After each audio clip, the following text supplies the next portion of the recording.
Your top stories this evening sponsored by Courts. Bringing value home. Fate of parking meter system hangs in the balance.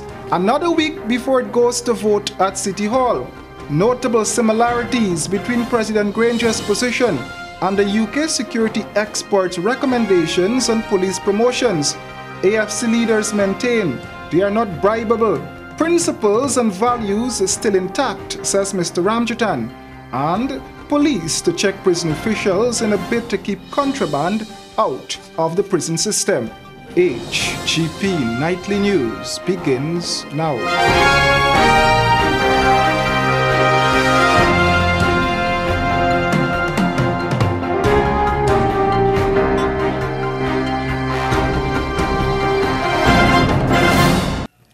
Good evening to our viewers here in Guyana, those watching us on our website, and those of you locked into our Facebook Live feed. My name is Royden James with the Thursday, August 17 edition of the HGP Nightly News. We have the latest at this hour. We begin our broadcast by telling you that a decision on the fate of the parking meter system in Guyana has been delayed again. This time, the mayor of Georgetown wants the report to be fully publicized before council takes a vote. Jeffon Vickery was at City Hall and filed this report.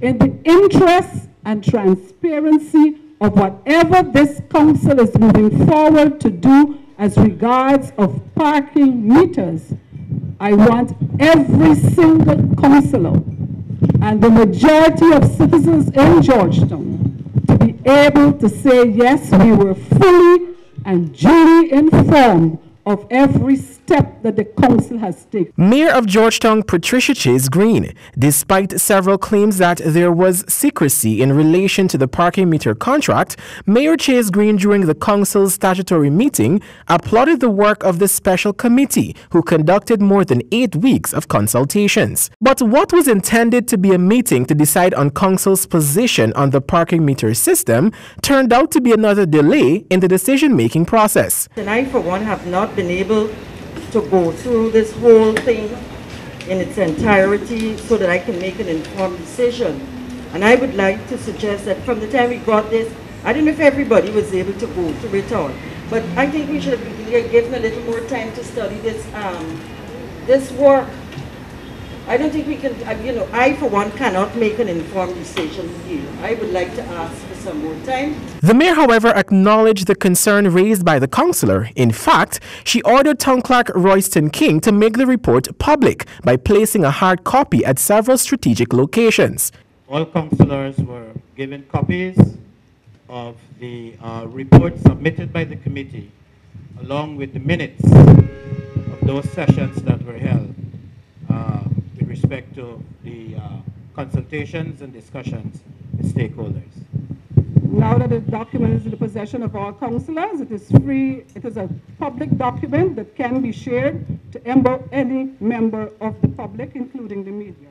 And so I'll ask you to ensure that the media has a copy of the document so they will have accurate facts coming from the document. After a vote, the mayor and city council took another decision to circulate the report for 1 week until August 25. The mayor explained that this will also give city councillors time to properly analyze the documents before a decision is made. Jevon Vickery, HGP Nightly News. Thank you, dear Jevon. The Alliance for Change is responding to critics who have expressed the view that the party has departed its core principles and values and is now clinging to opportunism. The details in this report. The party says they have welcomed with open arms the views of social commentators who believe that the Alliance for Change has lost their way, but that's not the reality. Chairman of the Alliance for Change, Minister Kemraj Ramjutan, said that the AFC has not drifted an inch from what it stands for. We believe that we have not in any way departed from the original principles that brought us together. There are concrete situations that might be to the extent causing us to, in a way, having challenges in relation to doing certain things like what we had promised the people because of especially financial challenges making decisions in view of certain changed circumstances. And probably that is what is getting social commentators that are very important for this democracy, like Christopher Ram, to say what they're saying. Mr. Ramjitan said the principles and core values of the Alliance for Change remain intact. In relation to integrity, transparency, and accountability will always remain. Our liberal democratic attitude also will always remain. And we welcome the views of people like Christopher Ram, because it is those views that are going to challenge us, that are going to question us, scrutinize us, that will cause us to live the examined life. Mr. Ramjitan explained that concrete situations sometimes develop into creating an atmosphere as if there is a variation, but in actuality there are just circumstances that will cause people to feel that the AFC is not what they say they are.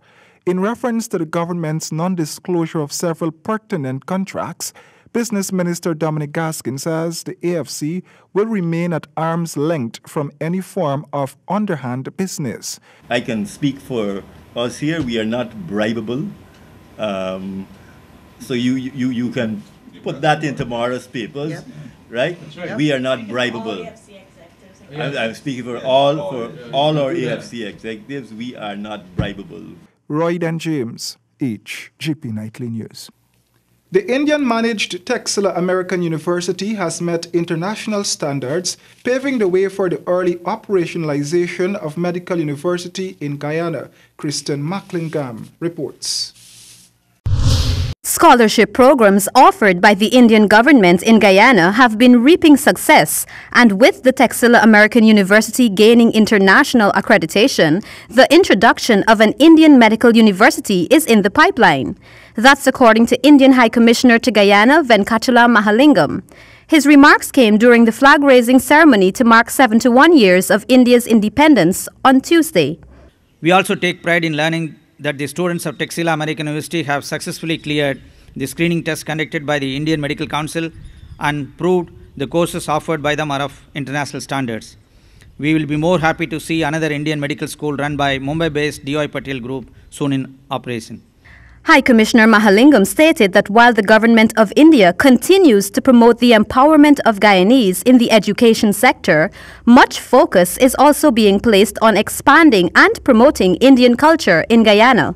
We also intend to start Indian cooking classes, food festival focusing on rice-based products, and continue the Hindi Baatcheet experiment which we started recently. I would like to see the formation of an Indian association in Guyana for coming together to celebrate Indian festivals, cultural functions, etc. I would like to say that we succeeded in Guyana and Barbuda already by forming an Indian association. High Commissioner Mahalingam also added that Guyana will also be able to celebrate Indian arrival activities with the long-awaited monument that will be commissioned shortly. I am glad to say that the iconic Indian arrival monument has already reached Guyana and will see its installation by the government of Guyana in Berbice very soon. Reporting for HGP Nightly News, I am Kristen Macklingam. Thanks for staying with us. Could it be that President Granger's decision to put a hold on the police promotions was influenced by recommendations made by a top UK security expert? Here's more. Nightly News on Wednesday questioned President Granger about his reasons for requesting that the police promotions be put on hold. This is what the head of state said. Damage could be done if persons who are not fit and proper, make decisions which are injurious to public security. So we're taking a second look at it.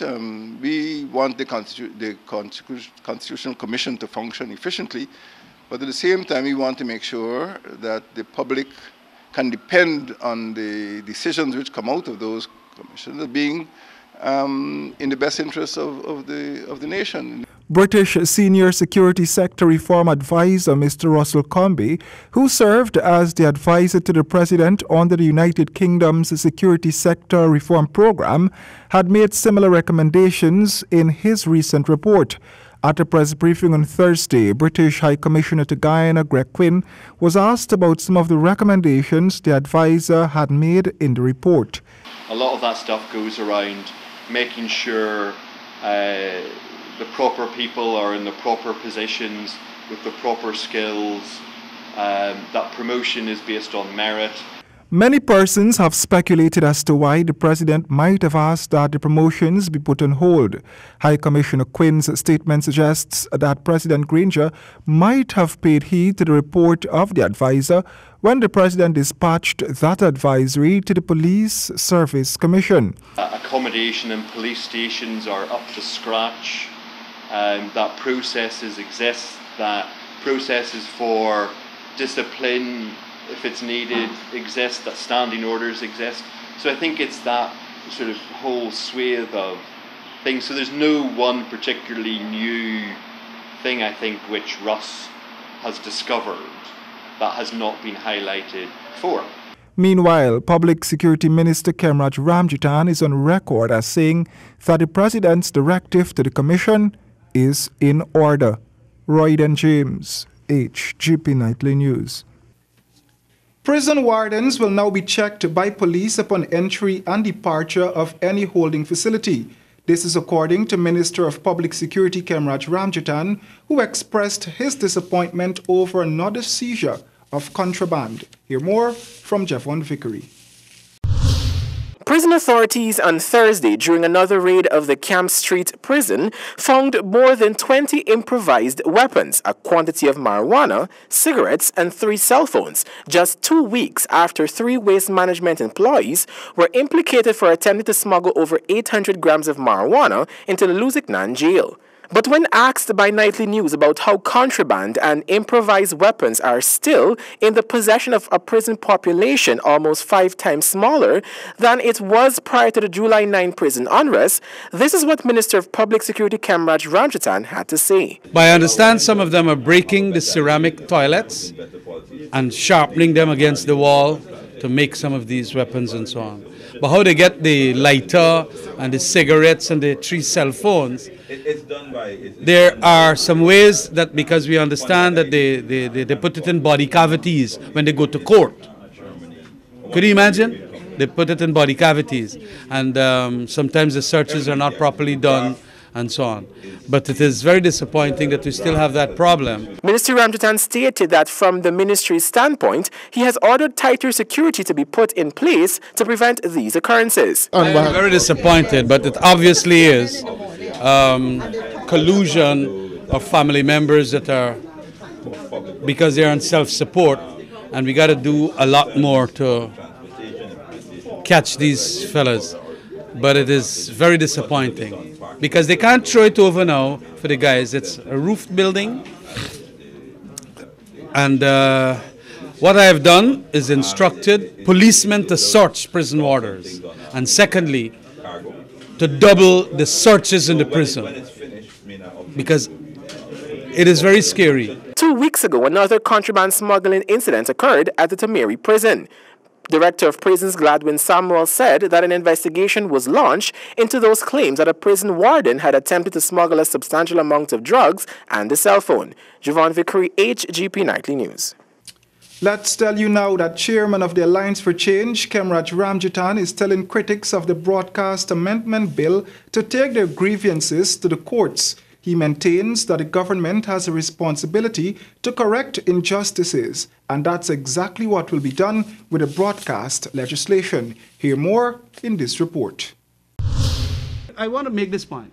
Our amendments here, as was largely spoken to by Kathy and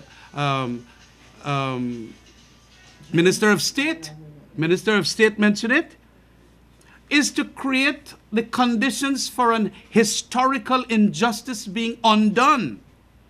They gave their brothers and sisters and fathers and families and friends a lot of these licenses. How do we correct that if we don't do that? Chairman of the Alliance for Change and Public Security Minister Kemraj Ramjitan, relating his party's position on the recently passed Broadcast Amendment Bill, which is the subject of harsh criticisms from sections of the Guyanese society, mainly the opposition People's Progressive Party.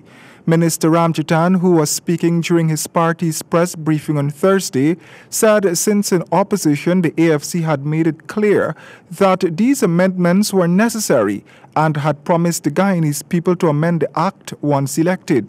And because we went to the electorate, we won the elections. Probably that was one of the reasons a lot of people voted for us. that they're going to bring the amendments. So we consulted with the electorate. I spoke extensively about family and friends getting licenses and so on. And now when we are doing the thing to make the justice of it now come clean by doing it the way we did, oh, well, it's unconstitutional. Well, those who are saying it's unconstitutional can carry it to the court. Executive member of the Alliance for Change, Minister David Patterson, views the stance of some agencies on the amendments as hypocritical, since they had expressed a different view in 2011. All these agencies, the international agencies, which including the Guyana Press Association, if I can recall, condemned the issuing of the license in 2011. Yeah. They condemned, and something that you set out that should be undone. The Ghana, I mean, and all the Caribbean persons, all of them, if you do your research, it's not doing it. But now they were in agreement. They're in agreement. These are things that has to be addressed. The view of the coalition government is that broadcast licenses should not be distributed to a selected few. It was recently revealed in the National Assembly that one associate of the PPP was granted 13 channels, while a PPP-owned radio station has the longest reach in all of Guyana. Royden James, HGP Nightly News. The University of Guyana has launched a Masters in Social Work program. Anna George reports. UG's Faculty of Social Sciences, in collaboration with the Ministry of Social Protection, the United Nations Children Fund, UNICEF, and York University launched the Masters in Social Work program at the Turkine campus on Wednesday. Deputy Permanent Secretary in the Ministry of Social Protection, Mohan Ramratan, referred to the significance of the Masters program in Guyana's context. The emerging and increasing complex trends in social problems nationally and transnationally demand that Guyana be equipped with a social service workplace that is capable of delivering quality professional service whilst responding to the needs of this nation. UNICEF's Deputy Representative, Powalo Marchi, emphasized the importance to offer a Master's in Social Work for social development. The need for highly trained, professionally recognized social workers in all systems, not just child protection or education, but in all systems, cannot be overestimated, especially in the context of the current levels of crime and violence. We hope this program will strengthen Guyana's capacity and commitment per the requirement of the Sexual Offence Act, the Domestic Violence Act, the Protection of Children Act. Mr. Marchi congratulated the University of Guyana for the initiative and urged potential students to be committed to the program. 26 students are to participate in the one-year program, 8 of whom have been granted sponsorship by the Ministry of Social Protection. Vice Chancellor and Principal of the University of Guyana, Professor Ivelaw Griffith, noted that it is only the beginning, adding that the University of Guyana will continue to strive to produce the best professionals. And sometimes there is a willingness to be comfortable with mediocrity. I just want to get the B. I just want to pass the course. Let me invite you never to be comfortable with mediocrity. If you're comfortable with mediocrity in this master's program, you're going to be comfortable with mediocrity when you graduate. You're going to be comfortable with the disrespect that comes with mediocrity in your physical, professional environments. Reporting for HGP Nightly News, Ayana George. Hundreds of professionals in the water sector are to converge on Guyana this October for a water think tank called the 26th Caribbean Water and Wastewater Association Conference. Let's rejoin Ayana George. The upcoming conference, the Caribbean Water and Wastewater Association Conference, is expected to attract more than 400 participants from across the globe. Guyana is to have a first shot at hosting it. Manager Director of GWI, Dr. Richard Van West Charles, says it will be a knowledge-sharing exercise during which several papers will be presented and international best practices will be highlighted. We are actually conducting an important survey, a customer survey with rigor, which will help us in many ways to understand how best we as a utility can service our customers better, despite the fact that we are a state monopoly. He further stated that the conference will provide an opportunity for contractors and suppliers to be involved so that they can develop their capabilities. Minister within the Ministry of Communities, Dawn Hastings-Williams, focused on the wastage of water in Guyana and some of the initiatives GWI is undertaking to provide a better service. GWI is in the process of creating an app whereby people can use their mobile phones to take out pictures where they have leakages, and you can send the picture directly to GWI. You can take out a photograph and let us know. You can take out a picture of your meter and to see if your meter has been, accurately giving you the reading of the amount of water that you're being used. So those are some of the things that GWI has taken on board to. Minister Hastings encouraged all contractors and suppliers within the water sector to participate in the upcoming conference and urged the public to start practicing water management and conservation. The CWWA conference will be held from October 16 to 20th at the Marriott Hotel. Reporting for HGP Nightly News, Ayana George. School administrators and other senior teaching staff in Region 3 have been cautioned about making decisions based on preference and displaying favoritism in the workplace. Kristen Macklingam reports. As leaders in the education system, school administrators should not practice favoritism among teachers, since this can lead to ruinous results. That's according to GTU representative of Region 3, Julian Cambridge. I have received several complaints from various schools where head teachers, deputies, and SMs would show favoritism to some member of staff. And I would say to my teachers at school, without them, there can be no head. Because the teachers are the one who could determine how good you look as a head teacher or how bad you look as a head teacher. So I'm saying to you, favoritism should be on the road and not in school. Mr. Cambridge addressing newly appointed administrators of schools in Region 3 at a 2-day induction training workshop. The Region 3 GTU representative stated that there are cases in which teaching staff have cliques and warned the administrators against association with such cliques because the buck stops with the administrators, who are held accountable by the Ministry of Education for the school's operations. They don't come and say, oh, Miss Ferry, got to deal with clique A and clique B. Any concern the parents have when the department call, the first person they call for is the head teacher. Meanwhile, Region 3's Education Office representative Devindra Prasad also referred to the ruinous results that can be generated by flaws in the performance of school administrators. Some leaders may make their judgment based on their emotions or preferences. However, this way of thinking cannot be fully reliable because the events that can happen can be anything at any time. Reporting for HGP Nightly News, I am Kristen Macklingam. The family of a middle-aged woman who was fatally struck down by a police constable is claiming that the policeman failed to offer assistance to take the woman to the hospital when the accident took place. Kristen Macklingam is on this story. A police press release on Thursday stated that a 57-year-old woman passed away at the GPHC Thursday morning and that the police constable who drove the vehicle which struck down the woman is in custody assisting with investigations. The police stated that a breathalyzer test was conducted on the constable and no alcohol was detected in his bloodstream. It was also stated that the elderly woman had walked into the path of the constable's vehicle.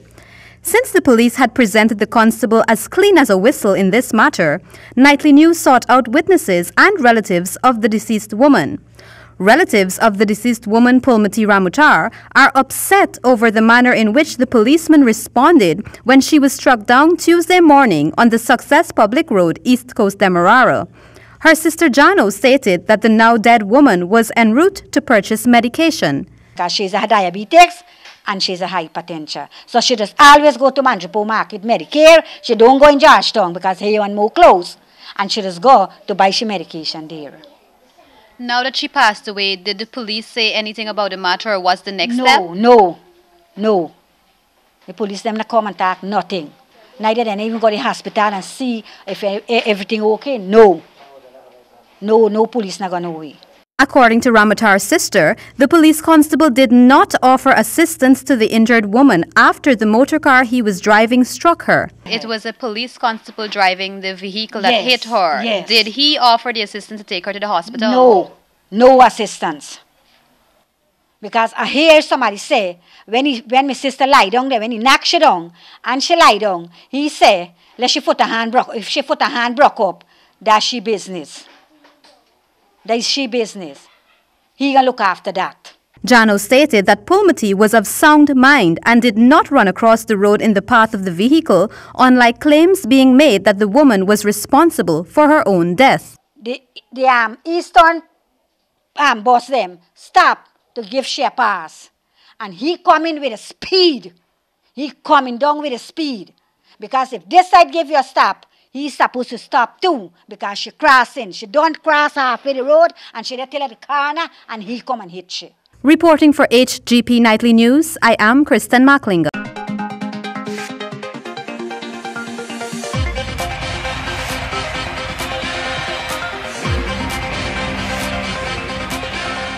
Good evening, I'm Colin Abrams with the HGP Sportscast. We tell you now in football, Young Jaguars has won 1-0 against St. Lucia in their Group F match at the CONCACAF Under-15 Boys Championship being held in Florida, USA at the IMG Academy.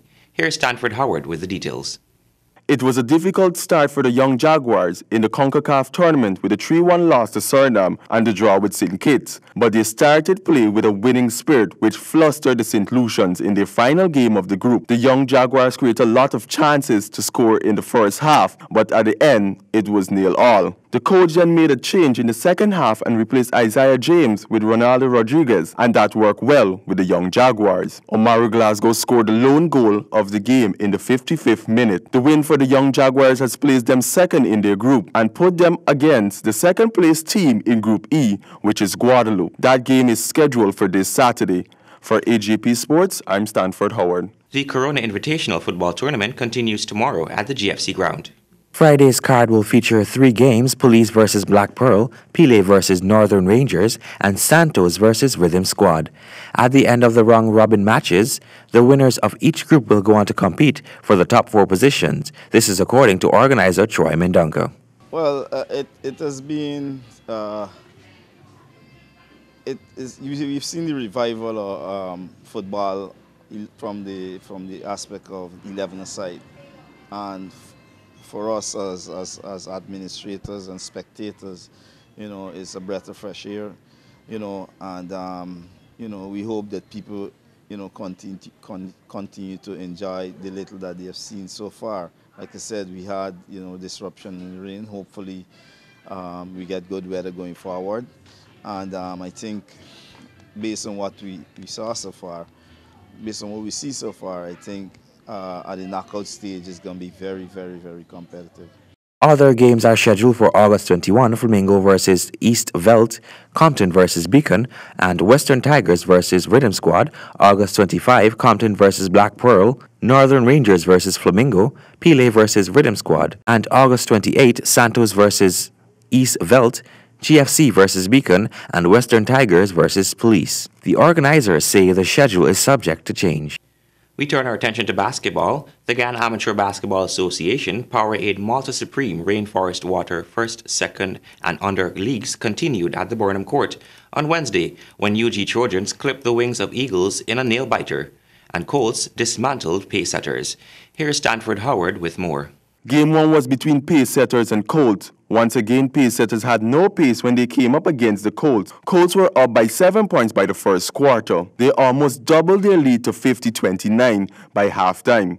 By the third quarter, pace-setters were left behind with no hope of ever regaining any sort of momentum. Colts won the game 93-55. Top scorer for the Colts was Delmar Gladstone with a game high of 27 points along with Timothy Thompson with 17 points. Game 2 was a nail-biter between UG Trojans and Eagles 78-77 as both teams looked for the win. They were neck to neck in the first, second, and third quarter, and it was down to the final quarter when the UG Trojans pipped the Eagles and left them mid-air for the win. Top scorer was Daru Williams with a game high of 21 points with assistance from Sherlyn Gills with 16 points. For HGP Sports, I'm Stanford Howard. Guyana Amazon Warriors will face Talwars in a crucial match. The Guyana Amazon Warriors will play their first home game of the 2017 edition of the Caribbean Premier League against Jamaica Talwars this evening at 6 p.m. at the Guyana National Stadium, Providence. Windies are ready for a historic day and night. The inexperienced West Indies will hope to silence their many detractors when they clashed with the dominant England in a historic day and night opening test in Edgbaston today, in what is likely to be their sternest challenge in the recent times. And wrapping up in sport, Rose Ramsey Hall Auto Sales yesterday announced their partnership with the brand Hero Motoco of India, the largest manufacturer of two-wheeler motorcycles in the world. The auto dealership announced the launch of 4 models of the Hero motorcycle that will be available in the Guyana market: the Hero Dash, Hero Don, Hero Glamour, and Hero Hunk. The auto dealership will be the sole distributor of this brand of motorcycles in Guyana. This fuel-efficient motorcycle will be sold nationwide in the near future, said Josh Ramsey Hall of Ramsey Hall Auto Sales. The Hero CPL Commercial Director Jamie Stork noted that the Hero Motoco Group has been a long-time partner of the CPL, and they are elated that the Hero Motoco have decided to launch in this part of Latin America. Very best of success for this venture, and we'll be giving you all the support we can to help continue to make Hero a household name in Guyana and the rest of the Caribbean. The Ramsey Hall family was congratulated on achieving this milestone by officials of the Indian High Commission, Scotiabank Guyana, and the Bank of Baroda. Specimens of the bike will be on display at all the Hero CPL matches in Guyana, which are scheduled to begin on Thursday. And that is all for sports this evening. Back to you, Royden.